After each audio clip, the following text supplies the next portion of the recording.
है, लेकिन कार्रवाई पॉलिटिसाइज थी। मित्रों, सबसे पहले तो बाबा हरदीप सिंह जी की मॉन्ट्रियल कनाडा में मृत्यु हुई है। निरंकारी समागम के जितने भी श्रद्धालु हैं और उनके परिवार के जो भी लोग हैं, उनके प्रति मैं भारतीय जनता पार्टी की ओर से संवेदनाएं और श्रद्धांजलि अर्पित करती हूँ।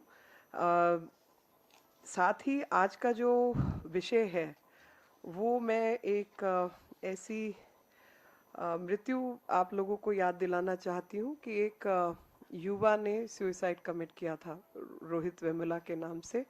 हैदराबाद का स्टूडेंट था। और कोई भी यंग लाइफ अगर if gets terminated at a unfounded time and place is sad for the society and speaks volumes about the social disparities which exist. Now, instead of handling the issue from the student's point of view or the uh, consultancy point of view or changing the rules point of view or helping such people, the entire issue was politicized. An entire issue was politicized by the left Congress parties. Some of the leaders visited Hyderabad. An unfortunate part is when a Dalit girl got raped and murdered in Kerala, not one person visited. And not one person spoke about the brutal rape that girl had undergone and the brutality, the sheer brutality. Until date, the culprits have not even been caught. Coming back to the issue of Rohit Vemula, uh, very sad that a young person who was ambitious, who wanted to be a leader, was active in politics, had a mind of his own, should die in a manner in which he died. But the other aspect is a person who is like that, who is in public life, say even in the university. That means that person is interacted with a large number of people and large number of friends and people who are senior, maybe from people from faculty as well. So a person who is in constant touch with the faculty and friends, you don't commit suicide over one day of depression. Depression, which is a long standing ailment, gets into you and you start undermining yourself. It is at that point the person commits suicide. So how is it that the friends and faculty he was surrounded by never understood the problem and never did anything about resolving the medical issue that the youth was undergoing? So people who should actually be responsible were found to be irresponsible, uh, not being able to tackle a problem like that. The second aspect is one of his colleague in the party called Rajkumar Sahu, part of Joint Action Committee. And Joint Action Committee is a conglomeration of about 14 student unions. And they have been engaging in protest and dharnas, etc., in Hyderabad University. He has come out in the open and he's written a letter. He's resigned from the post he was holding and bringing to the fore that SFI has actually not conducted its business right. SFI was always discriminatory towards Dalits, and SFI consists of those people who have given up their faith in God, but they have not given up their faith in caste system. These are very, very strong words. So one part is the ideology. The second aspect of his entire letter and the expression is regarding the fact that this dharna, the death happened on 17th of January and is continuing till now. So the tent cost is something like 5,000 rupees a day. And the food, which are more or less like lavish parties which are going on. So he is questioning the source of funding for all these programs which are undergoing. The third aspect of his anger, people who supported Yaqub Memon and Others such Afzal Guru and things like that. In another university, we heard Afzal Guru. Somewhere we heard Yaqub Memon. Now, no country in the world can kind of ideology which seeks to break up the country, which seeks to break up the laws, which seeks to break up the constitution. Now, these people represent that through the justice delivery system, they were apprehended and they were given their due punishment as under the law, so that fear of law goes into the minds of such people who want to test the patriotism of this country and who play with the security of this country. And that message was done in a legal method as established by law. They did not only question that, but they constantly try to undermine the feelings which every Indian possesses. Every Indian possesses a feeling of patriotism. Every Indian wants its country to be secure from bomb blasts, from rioting, from external interferences. These are natural feelings for anybody who belongs to a nation and who has faith in the country.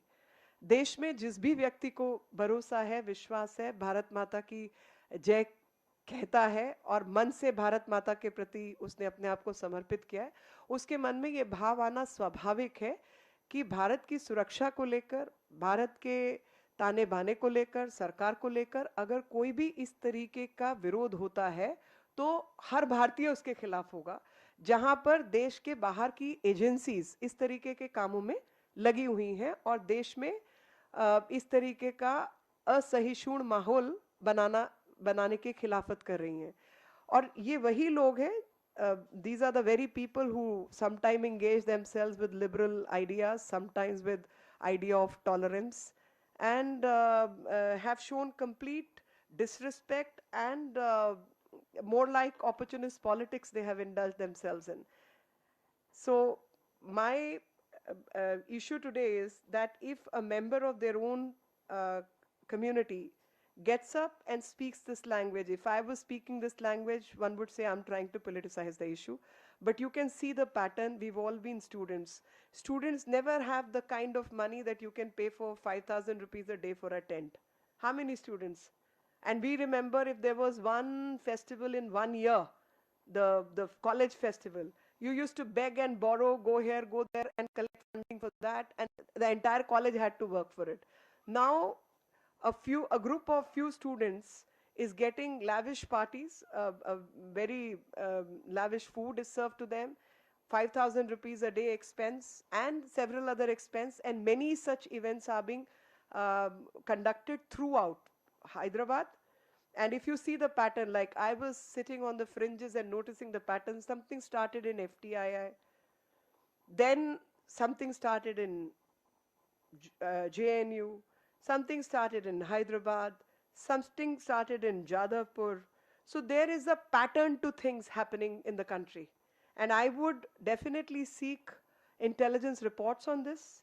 I would definitely ask the government to probe the funding patterns and see if there are any external influences, because this Congress communist network throughout has conducted their business in academic circles in this fashion and in this manner. I also want to bring out another aspect, that this youth called Rohit was earlier a member of SFI, and he later shifted to ASA, that is Ambedkar Students Association, because he was disillusioned by SFI. He felt there was a label of caste discrimination within the organization and outside, and certain questions I definitely wish to ask through you. Once Mr. Yechury visited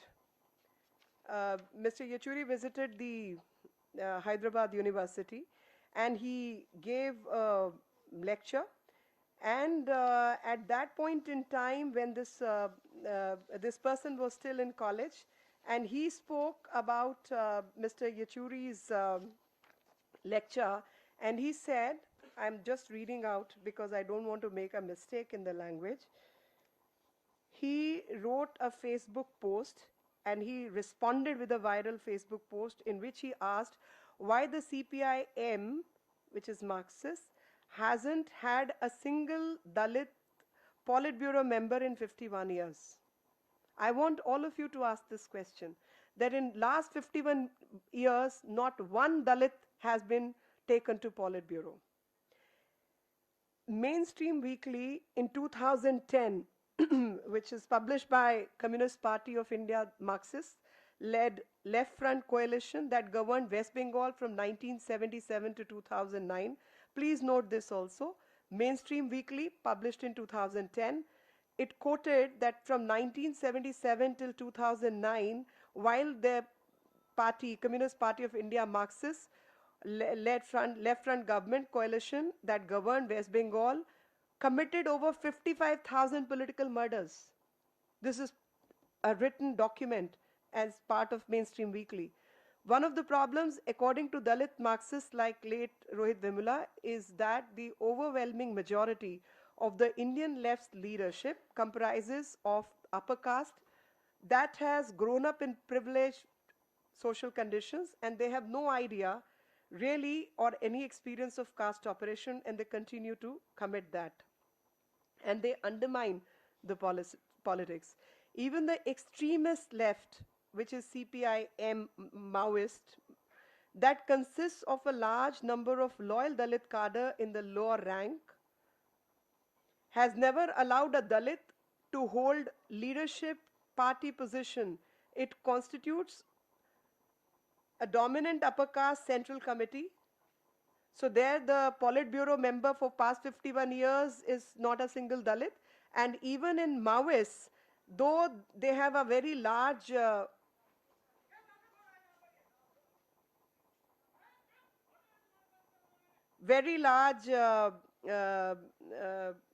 base amongst Dalits at the lowest level, but under the myth of socialism, by completely disregarding the innumerable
मैं वापस उस पुराने हादसे को आपको याद दिलाना चाहती हूँ, जहां पर एक जवान मृत्यु हुई, एक यंग लड़का जो कि नेता था छात्रों के बीच में और नेता बनना चाहता था, उसके बड़े बड़े सपने थे।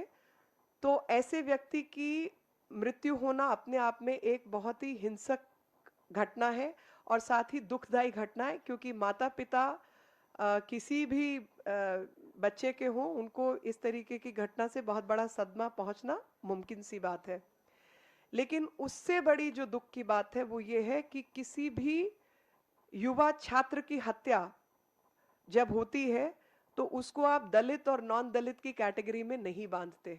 वो युवा है, वो देश की सुरक्षा, देश की रक्षा और देश के आगे बढ़ने में उसका बहुत बड़ा योगदान हो सकता है, और आप उसका दुख मनाते हैं। और ऐसी जो भी समस्याएं रही हों जिसकी वजह से एक व्यक्ति और एक छात्र मृत्यु के कागार पर और खुद आत्महत्या के कागार पर पहुंचा, उनको दूर करने की बात करते हो। लेकिन ये पूरा का पूरा विषय भ्रमित हुआ, और पूरे विषय में जो मानसिक भ्रमिता पैदा की गई वो पहले दलित शब्द से की गई, और उसके बाद उसकी मृत्यु पर जिस तरीके की राजनीति हुई उसने की। किसी ने ये नहीं पूछा कि एक ऐसा युवा जो कि नेता है, जाहिर तौर पे उसके बहुत सारे मित्र होंगे, जाहिर तौर पे उसका इंटरैक्शन, बातचीत बहुत सारे फैकल्टी के मेंबर से होगी, लेकिन बावजूद उन सब बातों के किसी ने उसके अंदर डिप्रेशन के साइंस नोट नहीं किए, किसी ने उस डिप्रेशन से उसको निकालने की कोशिश नहीं की, और किसी ने सिस्टम के तहत उसको किसी भी मानसिक रोगी के साथ जो व्यवहार होना चाहिए और उसको चिकित्सा प्रदान की जानी चाहिए, वो किसी ने नहीं किया।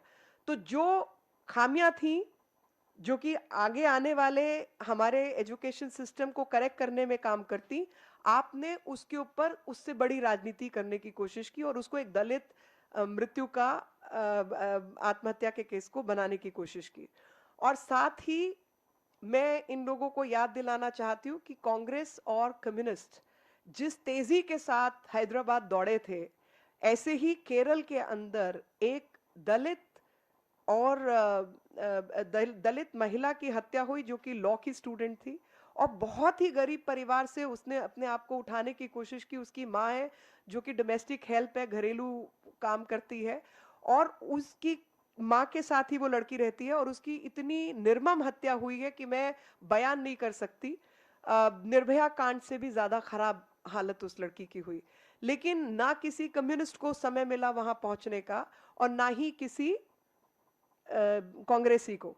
और सबसे ज्यादा दुख की बात यह है कि जो लोग वहां सत्ता में हैं, उन्होंने मां के बयान को दबाने की कोशिश की। मां वहां के नेता का नाम ले रही है जो जिम्मेवार है, मीडिया ने उसका नाम कहीं नहीं लिखा, बाद में नाम जब हम पहुंचे तो उसके बाद नाम लिखा गया, लेकिन वो नाम लिखने के बावजूद वहां पे उन्होंने उस व्यक्ति के खिलाफ कोई कार्रवाई नहीं की। आज तक उसमें मर्डर कैसे हुआ, इतनी निर्मम तरीके से हत्या हुई, उसके क्या कारण थे, जबकि मां ने 3 महीने 4 महीने पहले पुलिस के कार्रवाई की बात की, और उसके बाद उसने कहा कि मुझे मारने की कोशिश की गई है, ये लोग इन्वॉल्व हैं, और फाइनली इस लड़की की 3-4 महीने बाद मृत्यु हो जाती है और एसपी से भी वो मिलती है।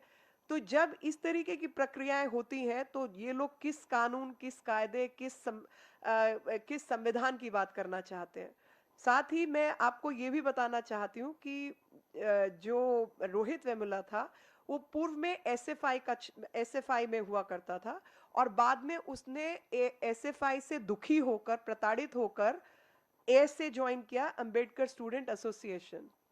और उसी के पहचान में एक और युवा आए जिसका नाम है राजकुमार साहू, जो खुद एसएफआई से जुड़े हुए हैं, और उन्होंने अभी इस्तीफा भी दिया और ये कहा कि एसएफआई की जो मान्यताएं हैं उनके वो विरोध में है, और वो एसएफआई से ये जानना चाहते हैं कि जब रोहित वेमुला एसएफआई में था, तो जाति आधारित जो डिस्क्रिमिनेशन है वो तो एसएफआई के भीतर ही थी। और जो लोग, रोहित वेमुला ने भी ये कहा और इन्होंने भी ये कहा कि जो लोगों का विश्वास ईश्वर में नहीं है, उन लोगों का जाति में बहुत विश्वास है, और वो जाति के आधारित राजनीति और डिस्क्रिमिनेशन, भेदभाव जो है वो अपने संगठन में करते रहे। इससे प्रताड़ित होकर उसने एएसए ज्वाइन किया, और उसकी मृत्यु के बाद आज जब एसएफआई ने मोर्चा संभाला जॉइंट एक्शन कमेटी के तहत, जिसमें 14 यूनियंस शामिल हुई, तो वो जॉइंट एक्शन कमेटी, मतलब आप सब भी छात्र रहे हैं, मैं भी छात्र रही हूं, 5,000 रुपए रोज का तंबू लगा सकता है कोई छात्र क्या? कोई छात्र यूनियन लगा सकती है, और रोज पार्टी कर सकते हैं क्या? तो वहां पर रोज पार्टी हो रही है और रोज वहां पे 5,000 का तंबू लग रहा है, और ये बात 17 जनवरी से आप आज तक लगा लीजिए। साथ ही उन्होंने एक और लांछन लगाई कि दलित के नाम पर सबसे अधिक राजनीति जो है वो कम्युनिस्ट पार्टी के भीतर होती है।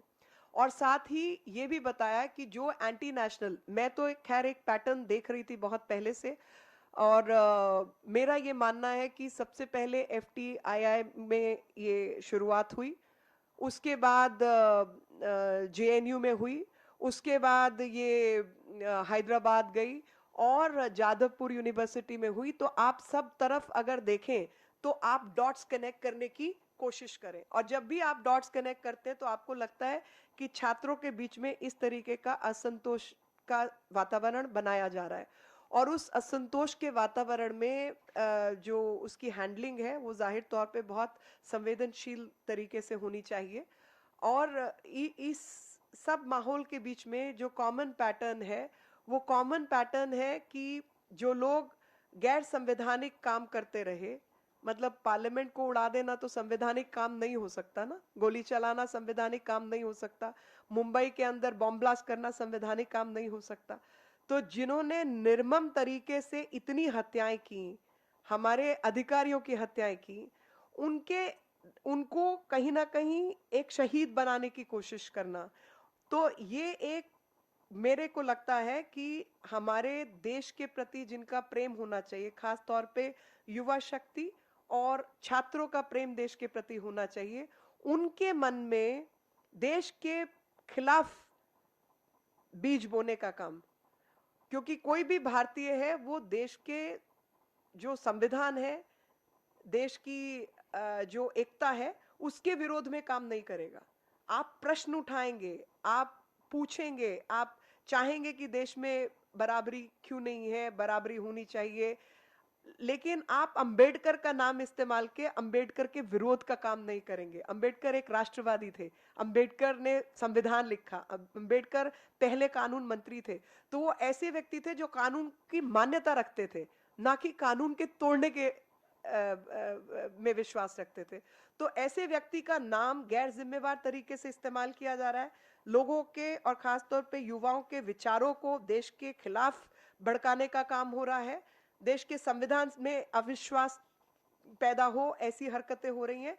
साथ ही पैसे वाला जो एंगल है, जो फंडिंग है और बहुत सारे जगहों पर लगातार आयोजन है, वो भी मैंने आपको बताया है।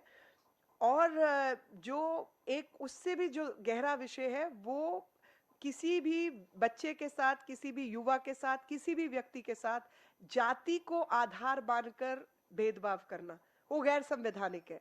लेकिन जो लोग इनटॉलरेंस की बात करते हैं, जो लोग लिबरल आइडियोलॉजी की बात करते हैं, असलियत में उनसे ज्यादा फंडामेंटलिस्ट कोई नहीं है, ये मैं आपके सामने कहना चाहती हूँ। They are the biggest fundamentalist with a fundamentalist core and a very liberal exterior, and their intolerance is writ large। मैं आपको बताना चाहती हूँ कि जब सीताराम येचुरी एक लेक्चर के लिए हैदराबाद यूनिवर्सिटी पहुंचे, तो उन्होंने रिजर्वेशन इन प्राइवेट सेक्टर की बात की। Sitaram Yechury ji talked of reservation in private sector for lower caste people.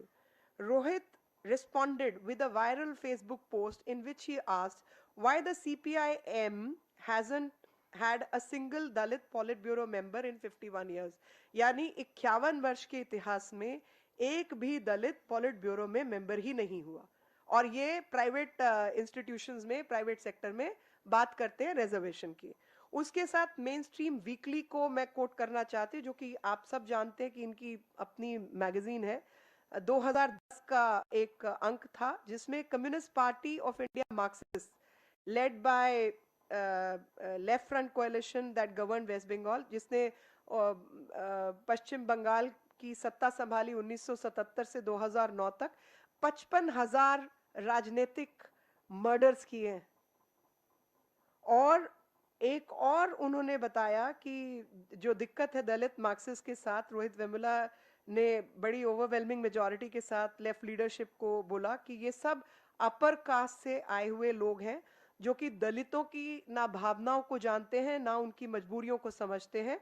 उनको कोई आइडिया ही नहीं है कि कास्ट ऑपरेशन किसको कहा जाता है, क्योंकि इनकी जिंदगी इतने ऐशो आराम में गुजरी होती है कि ये केवल जो आइडियोलॉजी है उसको अंडरमाइन करना चाहते हैं। इन सब के बच्चे तो अमेरिका जाके पढ़ते हैं। इसी तरीके से एक्सट्रीमिस्ट लेफ्ट जो सीपीआई माओइस्ट है, उनका ये कहना है कि बहुत सारे जो वफादार दलित काडर है लोअर रैंक्स में, उसको कभी मौका नहीं मिलता नेतृत्व करने का, और जो इनकी सेंट्रल कमेटी है उसमें भी कोई दलित नहीं है, तो कमान संभालने का मौका कभी नहीं मिलेगा आपको। जैसे भारतीयों को अंग्रेज गन फॉडर की तरीके से इस्तेमाल करते थे, वैसे ही दलितों का इस्तेमाल किया जाता है फुट सोल्जर्स के रूप में, लेकिन नेतृत्व इनके हाथ में कभी नहीं दिया जाता। और इसी तरीके से जो दलितों के साथ होने वाली अहिंसक घटनाएं हैं और किस तरीके से उनको सामाजिक रूप से प्रताड़ित किया जाता है इनकी ऑर्गेनाइजेशन के भीतर, इस तरीके के सवाल इसमें लगाए गए।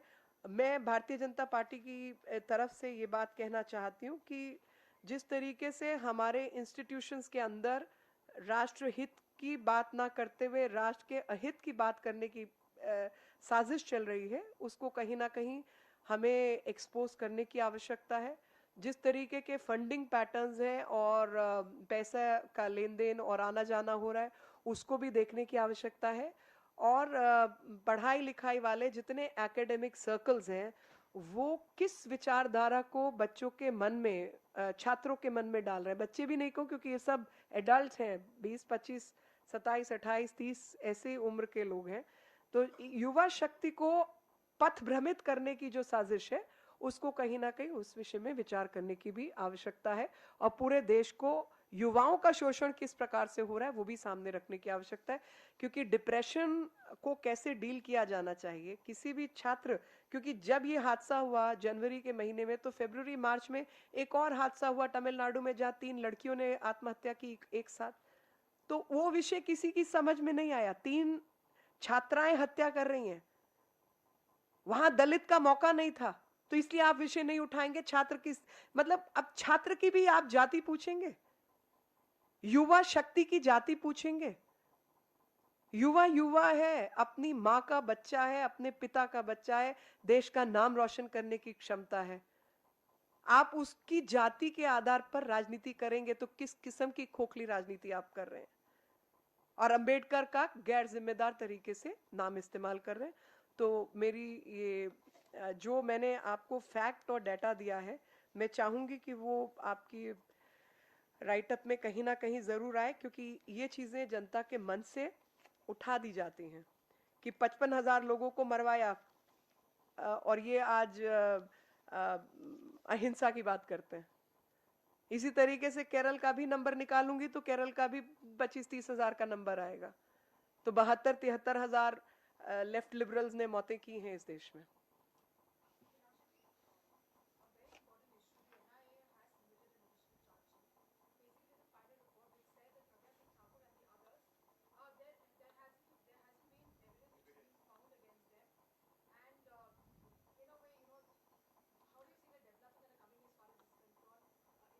I have argued all this much before the elections, and I was of the opinion from day one that Pragya Thakur and others have just been framed in these cases.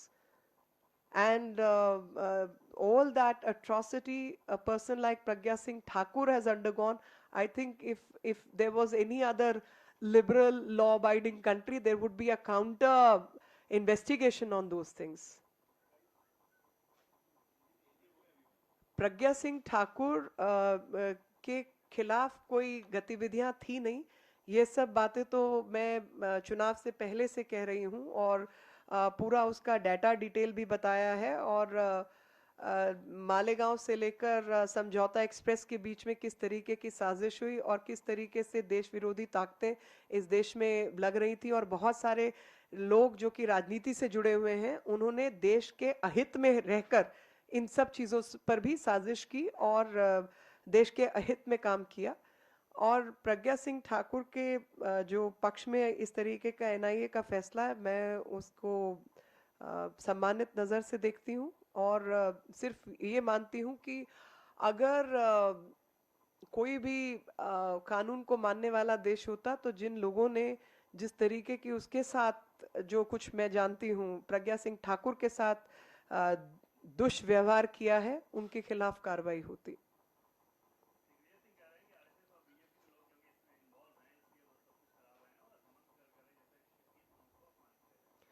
Hemant Karkare, आपको याद है दिग्विजय सिंह ने उस समय क्या कहा था?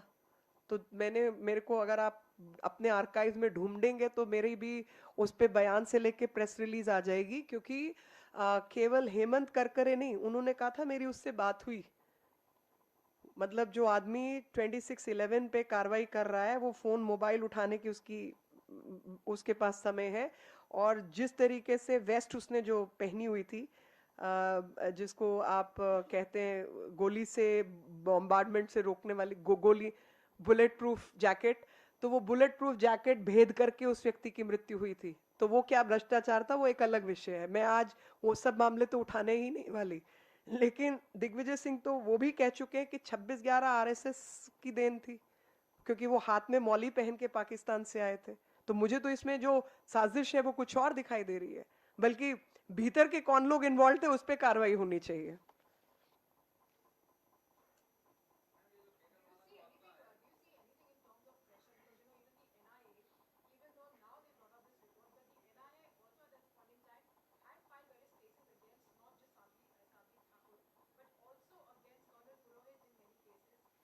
See, I don't know the detail, and I'm not going to give clean sheet without reading the material for or against Purohit. Who and who all were involved in the process, what processes were, what exactly, I have no idea. But Pragya Singh Thakur, I personally know of, so I am limiting my argument to Pragya Singh Thakur.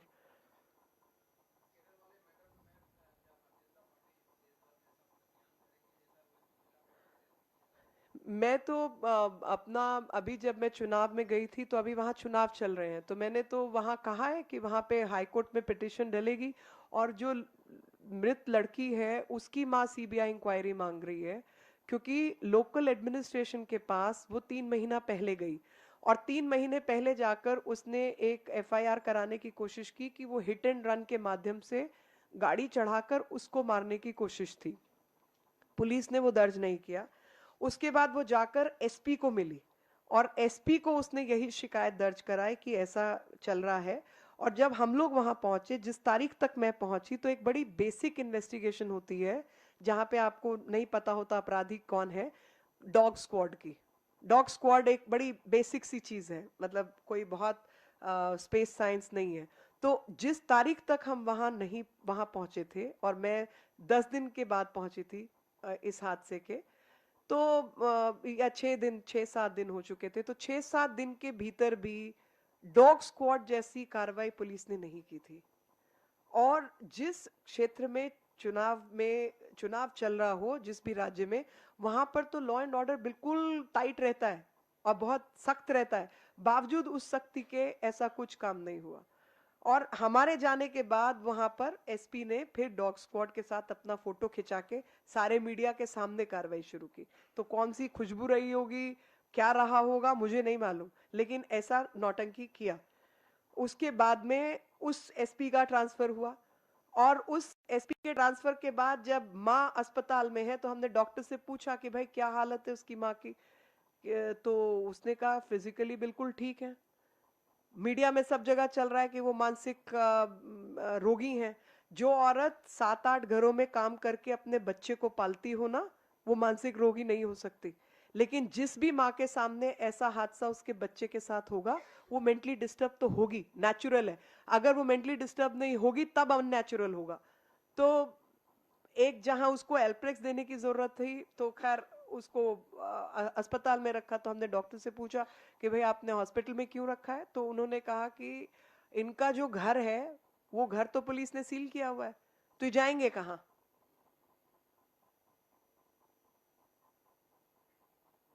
उस महिला ने बयान में कहा कि मैं CBI जांच चाहती हूं, क्योंकि मेरा पुलिस पर और लोकल प्रशासन पर विश्वास ही नहीं है, क्योंकि जिन लोगों के मैं नाम ले रही हूं उनके खिलाफ कोई कार्रवाई नहीं हो रही। तो जाहिर तौर पे भारतीय जनता पार्टी, मैंने वहां भी कहा था, पर सब लोग जरा चुनाव में व्यस्त थे, तो मैंने कहा था कि आप उसकी मदद करें, माँ की जो भी मदद की जा सकती है हर तरीके से। और इस विषय को कुछ राजनीति के लिहाज से नहीं, लेकिन देश में महिलाओं के साथ इतना बड़ा जुल्म हो रहा है और कोई आवाज उठाने वाला नहीं है। प्रशासन इतनी मनमानी करेगा और कोई उसके खिलाफ बात नहीं करेगा, और फिर वो लेफ्ट और लिबरल आइडियोलॉजी की बात करेंगे। वो लिबरल क्या है, मुझे तो आज तक ये नहीं समझ आया। उनको तो मतलब कुछ भी बर्दाश्त नहीं होता। कोई और प्रश्न है? हाँ जी।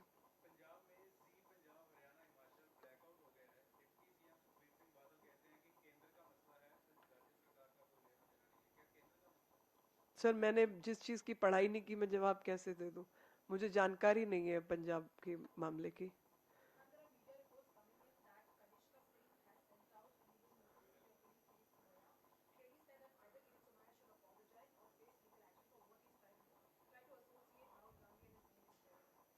No, I think Kirat is capable of dealing with the notice. He will deal with it.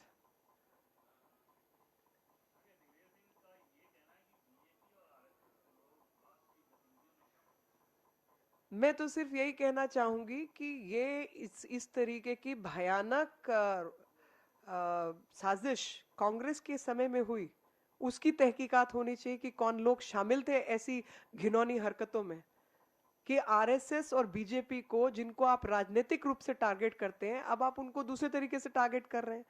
आप 26/11 को आरएसएस की राजनीति कहते हैं, क्योंकि और वहां से वो लोग आते हैं हाथ में मौली और कलावा पहन के। इससे क्या साबित होता है? इनके पास जानकारी थी कि वो कलावा पहन के आने वाले हैं क्या?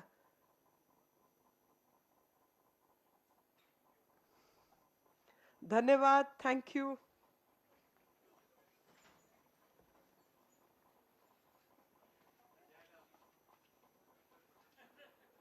लेकिन कार्रवाई पॉलिटिसाइज थी। मित्रों, सबसे पहले तो बाबा हरदीप सिंह जी की मॉन्ट्रियल कनाडा में मृत्यु हुई है। निरंकारी समागम के जितने भी श्रद्धालु हैं और उनके परिवार के जो भी लोग हैं, उनके प्रति मैं भारतीय जनता पार्टी की ओर से संवेदनाएं और श्रद्धांजलि अर्पित करती हूँ। साथ ही आज का जो विषय है वो मैं एक ऐसी मृत्यु आप लोगों को याद दिलाना चाहती हूँ कि एक युवा ने सुसाइड कमिट किया था, रोहित वेमुला के नाम से। हैदराबाद का स्टूडेंट था। और कोई भी यंग लाइफ अगर if gets terminated at a unfounded time and place is sad for the society and speaks volumes about the social disparities which exist. Now, instead of handling the issue from the student's point of view or the uh, consultancy point of view or changing the rules point of view or helping such people, the entire issue was politicized. An entire issue was politicized by the left Congress parties. Some of the leaders visited Hyderabad. An unfortunate part is when a Dalit girl got raped and murdered in Kerala, not one person visited. And not one person spoke about the brutal rape that girl had undergone and the brutality, the sheer brutality. Until date, the culprits have not even been caught. Coming back to the issue of Rohit Vemula, uh, very sad that a young person who was ambitious, who wanted to be a leader, was active in politics, had a mind of his own, should die in a manner in which he died. But the other aspect is a person who is like that, who is in public life, say even in the university. That means that person is interacted with a large number of people and large number of friends and people who are senior, maybe from people from faculty as well. So a person who is in constant touch with the faculty and friends, you don't commit suicide over one day of depression. Depression, which is a long-standing ailment, gets into you and you start undermining yourself. It is at that point the person commits suicide. So how is it that the friends and faculty he was surrounded by never understood the problem and never did anything about resolving the medical issue that the youth was undergoing? So people who should actually be responsible were found to be irresponsible, uh, not being able to tackle a problem like that. The second aspect is one of his colleague in the party called Rajkumar Sahu, part of Joint Action Committee.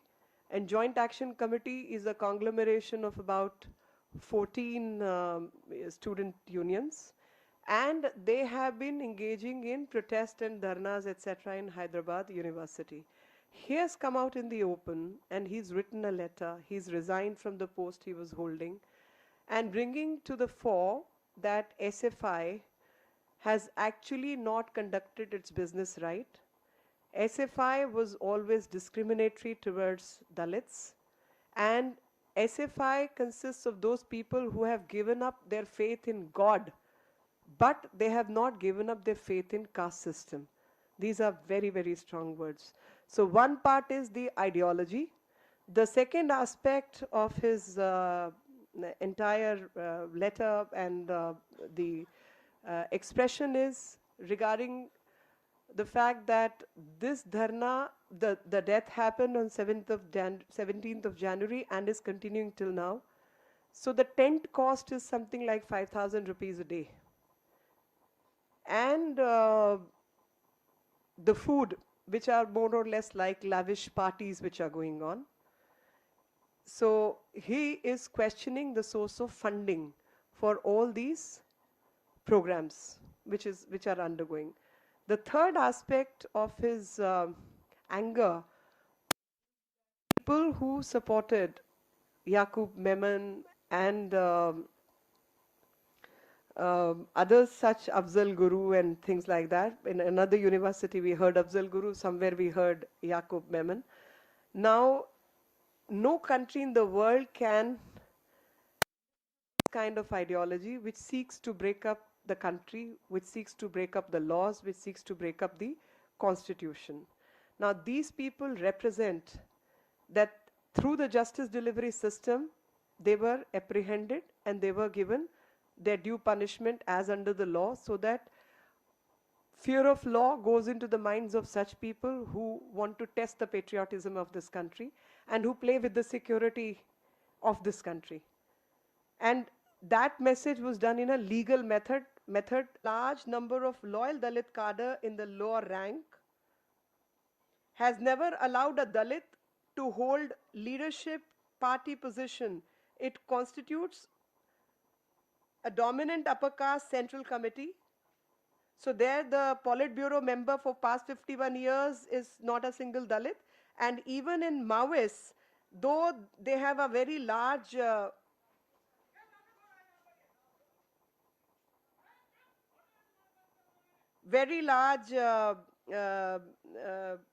base amongst Dalits at the lowest level, but under the myth of socialism, by completely disregarding the innumerable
मैं वापस उस पुराने हादसे को आपको याद दिलाना चाहती हूँ, जहां पर एक जवान मृत्यु हुई, एक यंग लड़का जो कि नेता था छात्रों के बीच में और नेता बनना चाहता था, उसके बड़े बड़े सपने थे।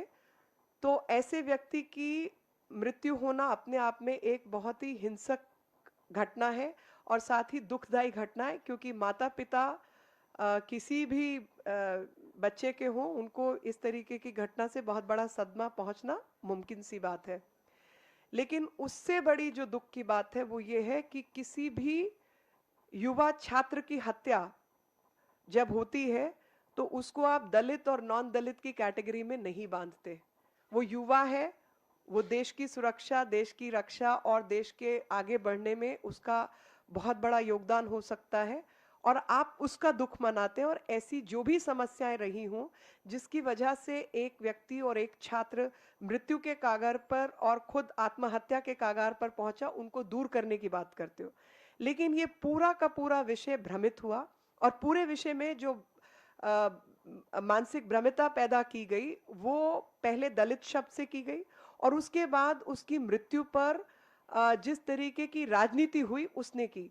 किसी ने ये नहीं पूछा कि एक ऐसा युवा जो कि नेता है, जाहिर तौर पे उसके बहुत सारे मित्र होंगे, जाहिर तौर पे उसका इंटरैक्शन, बातचीत बहुत सारे फैकल्टी के मेंबर से होगी, लेकिन बावजूद उन सब बातों के किसी ने उसके अंदर डिप्रेशन के साइंस नोट नहीं किए, किसी ने उस डिप्रेशन से उसको निकालने की कोशिश नहीं की, और किसी ने सिस्टम के तहत उसको किसी भी मानसिक रोगी के साथ जो व्यवहार होना चाहिए और उसको चिकित्सा प्रदान की जानी चाहिए, वो किसी ने नहीं किया। तो जो खामियां थी, जो कि आगे आने वाले हमारे एजुकेशन सिस्टम को करेक्ट करने में काम करती, आपने उसके ऊपर उससे बड़ी राजनीति करने की कोशिश की और उसको एक दलित मृत्यु का आत्महत्या के केस को बनाने की कोशिश की। और साथ ही मैं इन लोगों को याद दिलाना चाहती हूँ कि कांग्रेस और कम्युनिस्ट जिस तेजी के साथ हैदराबाद दौड़े थे, ऐसे ही केरल के अंदर एक दलित और दलित महिला की हत्या हुई जो कि लॉ की स्टूडेंट थी, और बहुत ही गरीब परिवार से उसने अपने आप को उठाने की कोशिश की। उसकी माँ है जो कि डोमेस्टिक हेल्प है, घरेलू काम करती है, और उसकी माँ के साथ ही वो लड़की रहती है, और उसकी इतनी निर्मम हत्या हुई है कि मैं बयान नहीं कर सकती। निर्भया कांड से भी ज्यादा खराब हालत उस लड़की की हुई, लेकिन ना किसी कम्युनिस्ट को समय मिला वहां पहुंचने का, और ना ही किसी कांग्रेसी को। और सबसे ज्यादा दुख की बात यह है कि जो लोग वहां सत्ता में हैं, उन्होंने मां के बयान को दबाने की कोशिश की। मां वहां के नेता का नाम ले रही है जो जिम्मेवार है, मीडिया ने उसका नाम कहीं नहीं लिखा, बाद में नाम जब हम पहुंचे तो उसके बाद नाम लिखा गया, लेकिन वो नाम लिखने के बावजूद वहां पे उन्होंने उस व्यक्ति के खिलाफ कोई कार्रवाई नहीं की। आज तक उसमें मर्डर कैसे हुआ, इतनी निर्मम तरीके से हत्या हुई, उसके क्या कारण थे, जबकि मां ने 3 महीने 4 महीने पहले पुलिस के कार्रवाई की बात की, और उसके बाद उसने कहा कि मुझे मारने की कोशिश की गई है, ये लोग इन्वॉल्व हैं, और फाइनली इस लड़की की 3-4 महीने बाद मृत्यु हो जाती है, और एसपी से भी वो मिलती है। तो जब इस तरीके की प्रक्रियाएं होती हैं, तो ये लोग किस कानून, किस कायदे, को मैं कोट करना चाहती हूँ, जो कि आप सब जानते हैं कि इनकी अपनी मैगजीन है। 2010 का एक अंक था जिसमें Communist Party of India Marxist led by Left Front coalition that govern West Bengal, जिसने पश्चिम बंगाल की सत्ता संभाली 1977 से 2009 तक, 55,000 राजनीतिक मर्डर्स किए हैं। और एक और उन्होंने बताया कि जो दिक्कत है दलित मार्क्सिस्ट के साथ, रोहित वेमुला ने बड़ी ओवरवेलमिंग मेजॉरिटी के साथ लेफ्ट लीडरशिप को बोला कि ये सब अपर कास्ट से आए हुए लोग हैं, जो कि दलितों की ना भावनाओं को जानते हैं, ना उनकी मजबूरियों को समझते हैं। उनको कोई आइडिया ही नहीं है कि कास्ट ऑपरेशन किसको कहा जाता है, क्योंकि इनकी जिंदगी इतने ऐशो आराम में गुजरी होती है कि ये केवल जो आइडियोलॉजी है उसको अंडरमाइन करना चाहते हैं। इन सबके बच्चे तो अमेरिका जाके पढ़ते हैं। इसी तरीके से एक्सट्रीमिस्ट लेफ्ट जो सीपीआई माओइस्ट है, उनका ये कहना है कि बहुत सारे जो वफादार दलित काडर है लोअर रैंक्स में, उसको कभी मौका नहीं मिलता नेतृत्व करने का, और जो इनकी सेंट्रल कमेटी है उसमें भी कोई दलित नहीं है, तो कमान संभालने का मौका कभी नहीं मिलेगा आपको। जैसे भारतीयों को अंग्रेज गन फॉडर की तरीके से इस्तेमाल करते थे, वैसे ही दलितों का इस्तेमाल किया जाता है फुट सोल्जर्स के रूप में, लेकिन नेतृत्व इनके हाथ में कभी नहीं दिया जाता। और इसी तरीके से जो दलितों के साथ होने वाली अहिंसक घटनाएं हैं, और किस तरीके से उनको सामाजिक रूप से प्रताड़ित किया जाता है इनकी ऑर्गेनाइजेशन के भीतर, इस तरीके के सवाल इसमें लगाए गए। मैं भारतीय जनता पार्टी की तरफ से ये बात कहना चाहती हूँ कि जिस तरीके से हमारे इंस्टीट्यूशंस के अंदर राष्ट्र हित की बात ना करते हुए राष्ट्र के अहित की बात करने की साजिश चल रही है, उसको कहीं ना कहीं हमें एक्सपोज करने की आवश्यकता है। जिस तरीके के फंडिंग पैटर्न्स हैं और पैसा का लेन देन और आना जाना हो रहा है, उसको भी देखने की आवश्यकता है। और पढ़ाई लिखाई वाले जितने एकेडमिक सर्कल्स हैं, वो किस विचारधारा को बच्चों के मन में, छात्रों के मन में डाल रहे हैं। बच्चे भी नहीं कहूँ, क्योंकि ये सब एडल्ट हैं, 20, 25, 27, 28, 30 ऐसे उम्र के लोग हैं। तो युवा शक्ति को पथ भ्रमित करने की जो साजिश है, उसको कहीं ना कहीं उस विषय में विचार करने की भी आवश्यकता है, और पूरे देश को युवाओं का शोषण किस प्रकार से हो रहा है वो भी सामने रखने की आवश्यकता है, क्योंकि डिप्रेशन को कैसे डील किया जाना चाहिए किसी भी छात्र, क्योंकि जब ये हादसा हुआ जनवरी के महीने में, तो फरवरी मार्च में एक और हादसा हुआ तमिलनाडु में जहां 3 लड़कियों ने आत्महत्या की एक साथ। तो वो विषय किसी की समझ में नहीं आया, 3 छात्राएं हत्या कर रही हैं, वहां दलित का मौका नहीं था, तो इसलिए आप विषय नहीं उठाएंगे। छात्र की मतलब अब छात्र की भी आप जाति पूछेंगे, युवा शक्ति की जाति पूछेंगे। युवा युवा है, अपनी मां का बच्चा है, अपने पिता का बच्चा है, देश का नाम रोशन करने की क्षमता है। आप उसकी जाति के आधार पर राजनीति करेंगे तो किस किस्म की खोखली राजनीति आप कर रहे हैं, और अंबेडकर का गैर जिम्मेदार तरीके से नाम इस्तेमाल कर रहे हैं। तो मेरी ये जो मैंने आपको फैक्ट और डाटा दिया है, मैं चाहूंगी कि वो आपकी राइटअप में कहीं ना कहीं जरूर आए, क्योंकि ये चीजें जनता के मन से उठा दी जाती हैं कि 55,000 लोगों को मरवाया, और ये आज अहिंसा की बात करते हैं। इसी तरीके से केरल का भी नंबर निकालूंगी तो केरल का भी 25-30 हजार का नंबर आएगा। तो 72-73 हजार लेफ्ट लिबरल्स ने मौतें की हैं इस देश में।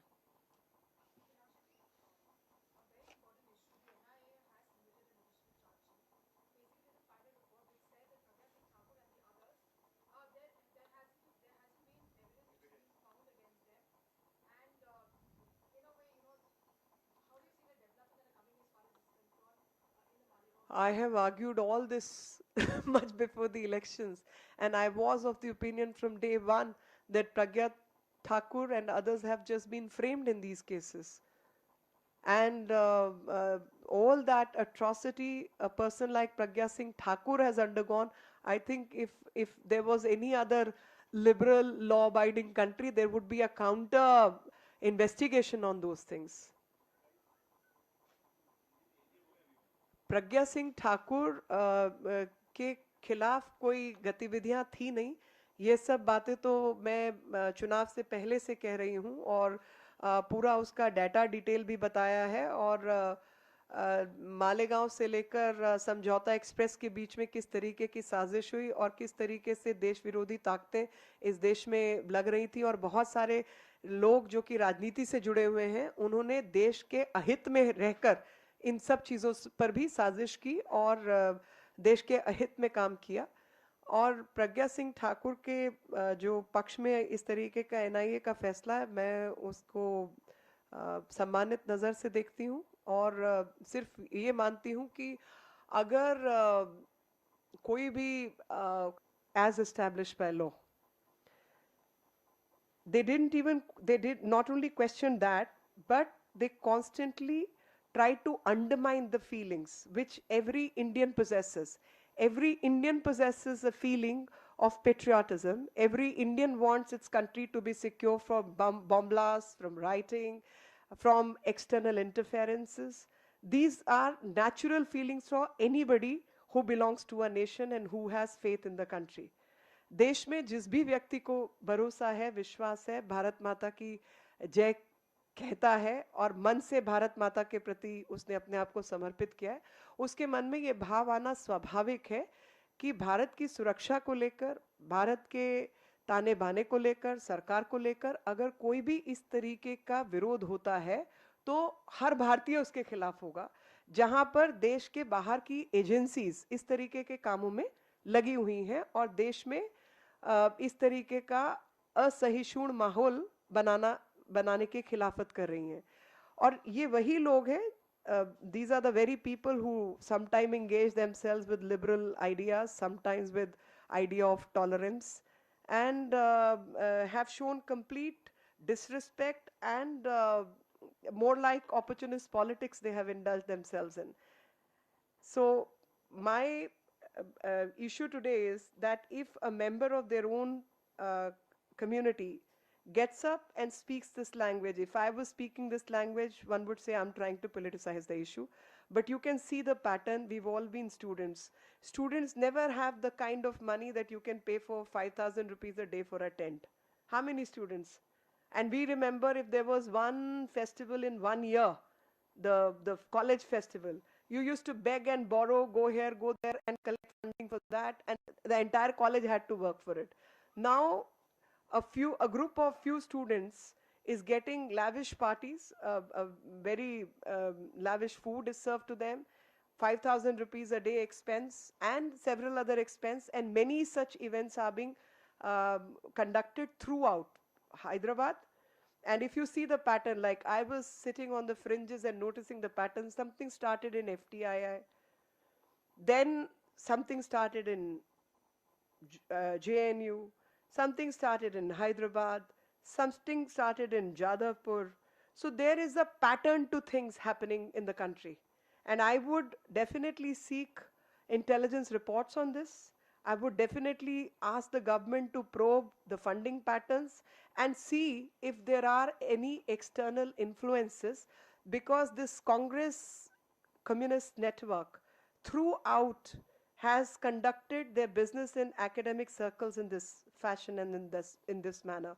I also want to bring out another aspect, that this youth called Rohit was earlier a member of SFI, and he later shifted to ASA, that is Ambedkar Students Association, because he was disillusioned by SFI. He felt there was a label of caste discrimination within the organization and outside, and certain questions I definitely wish to ask through you. Once Mr. Yechuri visited the Hyderabad University, and he gave a lecture. And at that point in time, when this person was still in college, and he spoke about Mr. Yechuri's lecture, and he said, I'm just reading out because I don't want to make a mistake in the language. He wrote a Facebook post, and he responded with a viral Facebook post in which he asked why the CPIM, which is Marxist, hasn't had a single Dalit Politburo member in 51 years. I want all of you to ask this question, that in last 51 years, not one Dalit has been taken to Politburo. Mainstream Weekly in 2010, which is published by Communist Party of India Marxist-led Left Front Coalition that governed West Bengal from 1977 to 2009. Please note this also. Mainstream Weekly, published in 2010, it quoted that from 1977 till 2009, while the party, Communist Party of India Marxist, left front government coalition that governed West Bengal committed over 55,000 political murders. This is a written document as part of Mainstream Weekly. One of the problems, according to Dalit Marxists like late Rohit Vemula, is that the overwhelming majority of the Indian left's leadership comprises of upper caste that has grown up in privileged social conditions, and they have no idea really or any experience of caste operation, and they continue to commit that. And they undermine the politics. Even the extremist left, which is CPIM Maoist, that consists of किस संविधान की बात करना चाहते हैं. साथ ही मैं आपको ये भी बताना चाहती हूँ कि जो रोहित वेमुला था, वो पूर्व में एसएफआई में हुआ करता था, और बाद में उसने एसएफआई से दुखी होकर, प्रताड़ित होकर एएसए ज्वाइन किया, अंबेडकर स्टूडेंट एसोसिएशन. और उसी के पहचान में एक और युवा आए जिसका नाम है राजकुमार साहू, जो खुद एसएफआई से जुड़े हुए हैं, और उन्होंने अभी इस्तीफा भी दिया और ये कहा कि एसएफआई की जो मान्यताएं हैं उनके वो विरोध में है, और वो एसएफआई से ये जानना चाहते हैं कि जब रोहित वेमुला एसएफआई में था तो जाति आधारित जो डिस्क्रिमिनेशन है वो तो एसएफआई के भीतर ही थी. और जो लोग, रोहित वेमुला ने भी ये कहा और इन्होंने भी ये कहा कि जो लोगों का विश्वास ईश्वर में नहीं है, उन लोगों का जाति में बहुत विश्वास है, और वो जाति के आधारित राजनीति और डिस्क्रिमिनेशन, भेदभाव जो है वो अपने संगठन में करते रहे. इससे प्रताड़ित होकर उसने एएसए ज्वाइन किया, और उसकी मृत्यु के बाद आज जब एसएफआई ने मोर्चा संभाला जॉइंट एक्शन कमेटी के तहत, जिसमें 14 यूनियंस शामिल हुई, तो वो जॉइंट एक्शन कमेटी, मतलब आप सब भी छात्र रहे हैं, मैं भी छात्र रही हूं, 5,000 रुपए रोज का तंबू लगा सकता है कोई छात्र क्या? कोई छात्र यूनियन लगा सकती है? और रोज पार्टी कर सकते हैं क्या? तो वहां पर रोज पार्टी हो रही है और रोज वहां पे 5,000 का तंबू लग रहा है। और ये बात 17 जनवरी से आप आज तक लगा लीजिए। साथ ही उन्होंने एक और लांछन लगाई कि दलित के नाम पर सबसे अधिक राजनीति जो है वो कम्युनिस्ट पार्टी के भीतर होती है। और साथ ही ये भी बताया कि जो एंटी नेशनल, मैं तो खैर एक पैटर्न देख रही थी बहुत पहले से, और मेरा ये मानना है कि सबसे पहले एफटीआईआई में ये शुरुआत हुई, उसके बाद जेएनयू में हुई, उसके बाद ये हैदराबाद गई और जादवपुर यूनिवर्सिटी में हुई। तो आप सब तरफ अगर देखें तो आप डॉट्स कनेक्ट करने की कोशिश करें, और जब भी आप डॉट्स कनेक्ट करते हैं तो आपको लगता है कि छात्रों के बीच में इस तरीके का असंतोष का वातावरण बनाया जा रहा है। और उस असंतोष के वातावरण में जो उसकी हैंडलिंग है वो जाहिर तौर पे बहुत संवेदनशील तरीके से होनी चाहिए। और इस सब माहौल के बीच में जो कॉमन पैटर्न है वो कॉमन पैटर्न है कि जो लोग गैर संवैधानिक काम करते रहे, मतलब पार्लियामेंट को उड़ा देना तो संवैधानिक काम नहीं हो सकता ना, गोली चलाना संवैधानिक काम नहीं हो सकता, मुंबई के अंदर बॉम्ब ब्लास्ट करना संवैधानिक काम नहीं हो सकता। तो जिन्होंने निर्मम तरीके से इतनी हत्याएं की, हमारे अधिकारियों की हत्याएं की, उनके उनको कहीं ना कहीं एक शहीद बनाने की कोशिश करना, तो ये एक, मेरे को लगता है कि हमारे देश के प्रति जिनका प्रेम होना चाहिए, खास तौर पे युवा शक्ति और छात्रों का प्रेम देश के प्रति होना चाहिए, उनके मन में देश के खिलाफ बीज बोने का काम। क्योंकि कोई भी भारतीय है वो देश के जो संविधान है, देश की जो एकता है, उसके विरोध में काम नहीं करेगा। आप प्रश्न उठाएंगे, आप पूछेंगे, आप चाहेंगे कि देश में बराबरी क्यों नहीं है, बराबरी होनी चाहिए, लेकिन आप अंबेडकर का नाम इस्तेमाल के अंबेडकर के विरोध का काम नहीं करेंगे। अंबेडकर एक राष्ट्रवादी थे, अंबेडकर ने संविधान लिखा, अंबेडकर पहले कानून मंत्री थे, तो वो ऐसे व्यक्ति थे जो कानून की मान्यता रखते थे, ना कि कानून के तोड़ने के में विश्वास रखते थे। तो ऐसे व्यक्ति का नाम गैर जिम्मेवार तरीके से इस्तेमाल किया जा रहा है, लोगों के और खासतौर पे युवाओं के विचारों को देश के खिलाफ भड़काने का काम हो रहा है, देश के संविधान में अविश्वास पैदा हो, ऐसी हरकतें हो रही हैं। साथ ही पैसे वाला जो एंगल है, जो फंडिंग है और बहुत सारे जगहों पर लगातार आयोजन है, वो भी मैंने आपको बताया है। और जो एक उससे भी जो गहरा विषय है, वो किसी भी बच्चे के साथ, किसी भी युवा के साथ, किसी भी व्यक्ति के साथ जाति को आधार मानकर भेदभाव करना, वो गैर संवैधानिक है।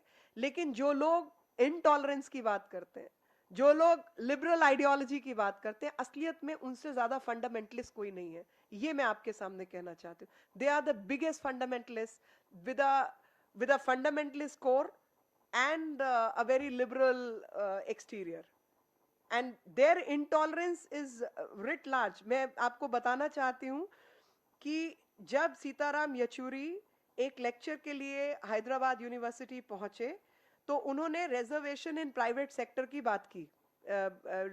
Sitaram Yechury ji talked of reservation in private sector for lower caste people. Rohit responded with a viral Facebook post in which he asked why the CPIM hasn't had a single Dalit Politburo member in 51 years. यानी 51 वर्ष के इतिहास में एक भी दलित पॉलिट bureau में member ही नहीं हुआ, और ये प्राइवेट इंस्टीट्यूशंस में, प्राइवेट सेक्टर में बात करते हैं रिजर्वेशन की। उसके साथ मेन स्ट्रीम वीकली